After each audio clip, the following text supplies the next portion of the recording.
there's a chapter in the book called it's part 5, If You Don't Know Me. And so what this means, and in this particular chapter, growing up, after my father, passed away, we moved in with well, we were living with my grandparents already. And then once he passed away, we ended up getting an apartment, staying by ourselves. Our grandmother and my great aunts would come over and help and whatnot. And so I was spending a lot of time with my great aunts and my grandmother, and my mother provided for us. I mean, she made sure there was a house, roof over our head and clothes on our back, food on the table. So she was doing all of that, but I did not necessarily feel seen or known by her. So flash forward to in this chapter of the book, I tell this story of how when I was a teenager, me and my mother got into this argument. And I don't remember what it was. I think we were either getting ready to go somewhere and she said something, and my mother was the strong disciplinarian. So from day one, as soon as we could pretty much, walk and we're potty trained, we were doing chores. Okay. I mean, seriously, we were young kids vacuuming in straight lines and doing the dishes and cleaning up our room and all of that. Yeah. So even though the discipline was good, I thought that that's all she focused on. You didn't get this done, you didn't get that done, or whatever. I didn't think she cared about me. So she says something, and then I react, and I say to her, "You don't know anything about me." And her response was, "Well, at least I kept you." And I didn't know what that meant. And I went on about my business, and I remember her crying profusely. And I understood, even though I didn't understand what she meant, I understood that I hurt her deeply. And years passed. I never said anything. It wasn't until I sat down to do this book where I finally asked her, "Mom, do you remember this moment?" She says, "Do I remember it? It haunts me every day." That as a parent, I was trying to do everything I could for you. But there was an area that I was missing. Yeah.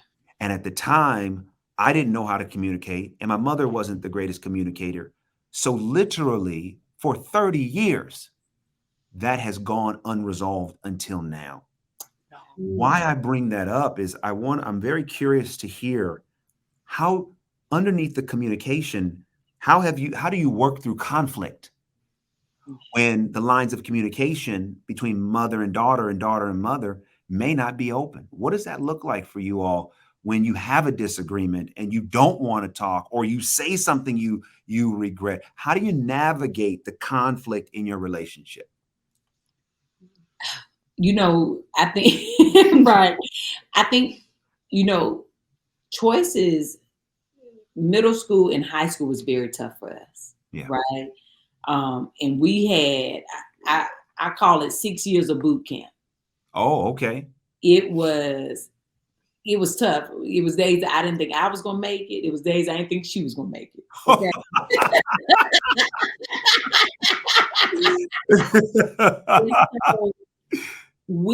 During that time, there was so many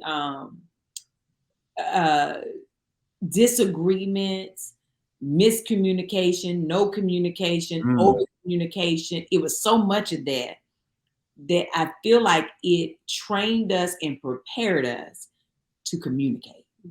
And so that you said something the other day where you was, because I always talk to her about parent guilt is real. With your mother, it's a real thing. It's a real thing. My mother has it. Yes. And no matter what, we're trying to do the best we can. But Choice made a good point. I forgot what we were talking about. When I was saying how this is your first time parenting, you don't get a guide, you don't get a pamphlet, or you can look up something on the internet, but it's not. And I didn't even have that back then. Yeah. Right. Me being her first child too, I cut her a lot of slack because I'm your first child. You're not supposed to know how to do every single thing. Yeah. And then also too, you're living your life as a person for the first time as well. So we're going through everything, first time as people. You remember you said human experience. Yeah, we're having a whole. That's what it was. You were like, you were also being a person for the first time, Mom. Not just my mom. You tap. Right. Exactly. And so, but I would think about things that happened, or disagreements or whatever we would have had, things that could have been said, and I go to her and I be like, girl, I'm so sorry that I said that. I remember, you remember when I said that? She be like, girl, I don't know what you're talking about.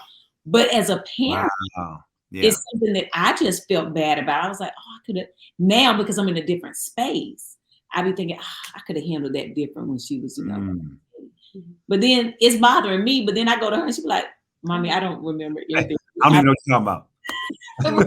We both have our own situations where I'll be like, you remember this hurt me? And she'd be like, I said that. Right. I'm like, yes. But we literally talk about things that happened a long time ago. Today we'll talk about it, and then we'll have our moments where we just be sitting here crying together and hugging each other, and we'll be like, I'm sorry, but like, and even though it is over, but like you said with your mom, it has haunted her. Right. And so the things I choose when I'm on this walk, I'm on a freedom walk, right? Because I hid the real Tab for so long. Yeah. That I am determined that when something bothers me within, I gotta get it out.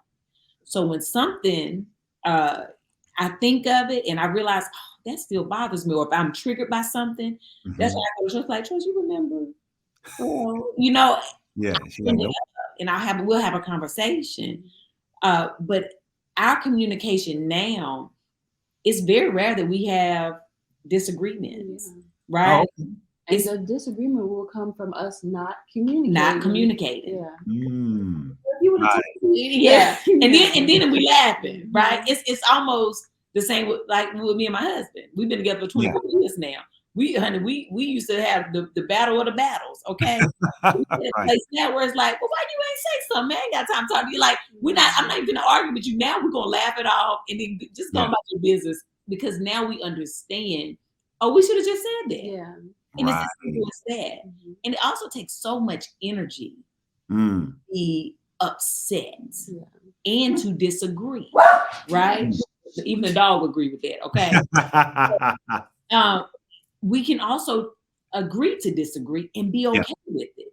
You know what I'm saying? Because we're different people. So, but we have such a great communication now that it's really just all about being honest and true. Right. That's all it is. Honesty is number one for me. Right. If you want to see Tab upset, tell a lie. Tell a lie. Oh, what does that look like, Choice? It's not good. It's not good. Okay, Choice. Who has gotten away with more lies, you or Quest? Probably me. Listen, we're gonna pray that he don't start. He ain't been living that long. He only 10. He only 10. That's some time to get his lives together. Okay. He's still early in the game. Got it. Yeah, very, very. Yes. That's crazy.